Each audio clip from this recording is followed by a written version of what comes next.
The sun burned high over the dusty Texas sky, and the town market buzzed with the chatter of ranchers, traders, and farmers selling their goods, their voices weaving into a rough, and pride was traded more quickly than mercy. She clutched a small basket in her hands, stepping carefully through the crowd, her eyes lowered as if she had already anticipated the storm of whispers that would follow her, because in towns like these, poverty was not a condition, it was a crime.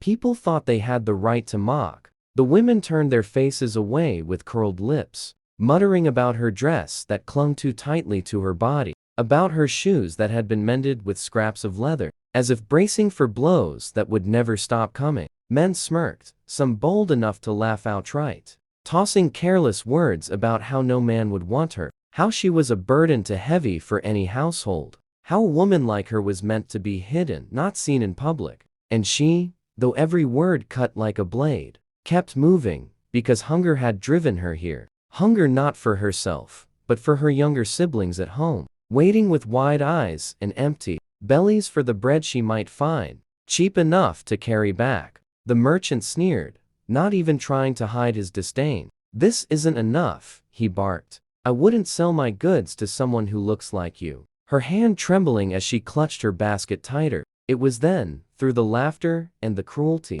that a shadow stretched across the dust, because a man had stopped nearby, leaning against the rail post with the kind of presence that made people draw back without a word. He was a cowboy, broad-shouldered, sunburnt, eyes that missed nothing. He had watched the scene from the moment she had walked into the square, watched how the townsfolk turned on her like vultures, watched how her pride bent, but did not break. His jaw tightened as the laughter swelled, and when the merchant reached to shove her away from the stall, the woman, trembling, but instead she heard the scrape of coins tossed hard against the merchant's counter, enough silver to silence his greed. A rancher known across counties, not just for the size of his land and the strength of his herd, but for the way he carried himself, with an honor that was rare in men. "Pack the basket," Daniel said. She lifted her gaze, then, hesitantly, her eyes meeting Daniel's for the first time,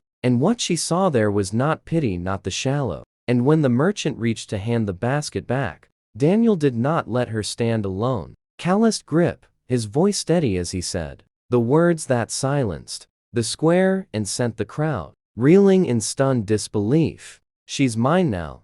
Gasps rippled like wind through wheat, whispers flying faster than the dust at their boots. But Daniel's eyes never left hers, and in that single moment, the kind that wrapped around her like a shield stronger than any walls, the market never forgot that moment. Though gossip twisted it in every mouth, he had spoken. But for the woman herself, Clara was her name. The sound of his voice and the feel of his hand were like stepping out of a storm into shelter, though her heart raced with fear and disbelief, because she could not understand why a man like him would speak such words for someone like her. His steps steady, for the weight of his presence was a wall no insult could climb. Clara walked with her head bowed, her basket heavy against her hip. Why had he intervened? Why had he called her his? Yet when they reached the edge of the square, "And I won't let them break you again," Clara's lips parted, her throat tight as if she had swallowed a stone.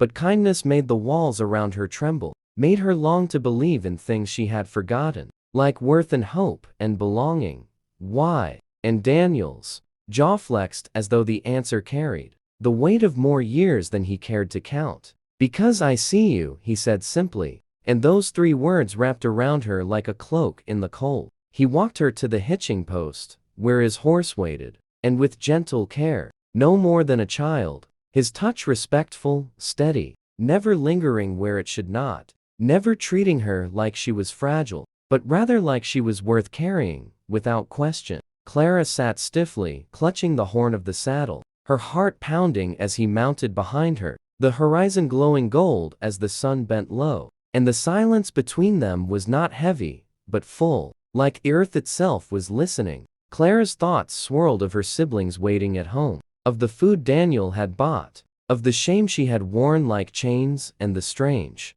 terrifying freedom his words had given her. his hand firm on the reins. Hours passed before his ranch rose in the distance. The air, thick with the scent of hay and dust and leather, setting her feet on solid ground. "Life, you'll stay here tonight," he said, his tone leaving no room for argument. Clara shook her head, fear tightening her chest. "Then we'll send it with one of my men. You'll ride out to them tomorrow with more than just scraps in your hands." Clara blinked, for his words carried no pity, only resolve. Clara realized with a trembling heart that her life had shifted in a single day from shame in the marketplace to standing on the threshold of something she could not yet name, something terrifying, something fragile, and yet something that might, just might, be the beginning of hope.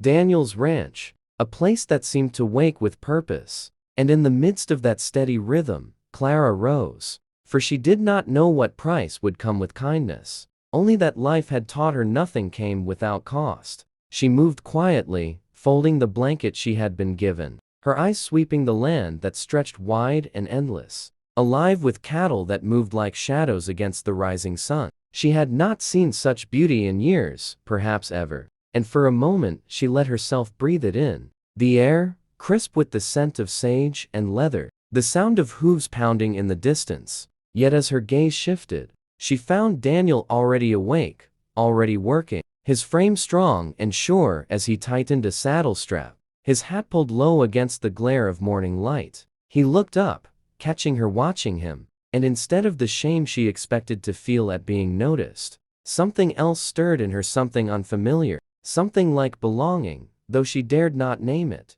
And when he stopped before her, his voice carried the same calm authority that had silenced a marketplace full of jeers. "My man rode out last night," he told her. "You'll see them soon." Clara's lips trembled, her throat too tight to form words, for she had spent years bearing the weight of their hunger alone, scraping together coins and prayers, never imagining someone might take that burden from her shoulders without demand or ridicule. But Daniel lifted a hand, his eyes steady, as though he read the thoughts racing behind her. Silence. "What I did because it was right. You don't owe me a thing." Clara's eyes stung, and she turned away quickly, afraid he might see the tears gathering there, because kindness was still the sharpest knife of all, and she had not yet learned how to hold it without bleeding. She busied herself with the chores she could find, gathering, kindling, fetching water, her hands trembling, but determined. At first, the ranch hands watched her with curiosity, whispering among themselves about the woman their boss had brought home from the market, but Daniel's presence was enough to silence any ill word. And as hours passed, their eyes softened. Determination, never asking for more than her share, tentative pride that came not from hiding in shadows, but from standing beneath the sun, and proving she was more than the ridicule people had poured upon her. When Daniel found her again, his eyes lingered on the dirt streaking her dress, on the sweat at her temples, and a faint smile tugged at his lips, though it was not mockery but admiration. "You don't stop, do you?" Clara lowered her gaze, embarrassed, but answered softly, "If I stop, then who will carry what must be carried?" Daniel's smile faded into something deeper, something solemn, and he stepped closer, his shadow falling across her like a shield. "It's time someone carried you." She froze, where women like her were meant to endure, to scrape by, to be mocked and forgotten. She wanted to deny it, to say she needed nothing, but her heart, traitorous and desperate, whispered that maybe, just maybe, she longed for exactly that.